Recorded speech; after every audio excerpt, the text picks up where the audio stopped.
அந்த கிராமம் சின்ன கிராமம்தான். ஆனா அங்க இருக்கிற மனசு ரொம்ப பெரியது. காலை 5 மணிக்கே கோழி கூவும் சத்தம், தூரத்திலிருந்து பால்கார மணியின் ஒலி, அடுப்புல எரிகிற விறகு வாசனை, அம்மாவின் கை சமையல், இதுதான் அந்த ஊரின் தினசரி வாழ்க்கை. அந்த ஊர்ல ராமசாமி தாத்தா வயசு 70 தாண்டினாலும் ஒரு நாள் கூட வயலுக்கு போகாம இருந்ததே இல்ல.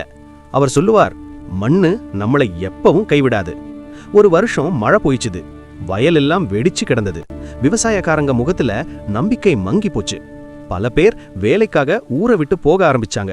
அப்போ ராமசாமி தாத்தா ஊர் மத்தியில நின்னு சொன்னார், இந்த மண் நம்ம தாய். கஷ்டம் வந்ததுக்காக தாயை விட்டுடுவோமா? அந்த வார்த்தை ஊருக்குள்ள ஒரு நெருப்பு போல பரவிச்சது. எல்லாரும் சேர்ந்து பழைய குளத்தை சுத்தம் பண்ணினாங்க. நாள் கடந்தது, வாரம் கடந்தது. ஒரு நாள் நள்ளிரவுல மழை பெய்ய ஆரம்பிச்சது. காலை எழுந்து பார்த்தா குளம் நிரம்பி இருந்தது. வயல் முழுக்க பச்சை பச்சையா நெல் நாத்துகள் சிரிச்சது. அப்போ ராமசாமி தாத்தா மண்ணை தொட்டு சொன்னார், நம்பிக்கை இருந்தா இந்த மண்ணும் நம்மை காப்பாத்தோம். அந்த ஊர் மீண்டும் சிரிச்சது.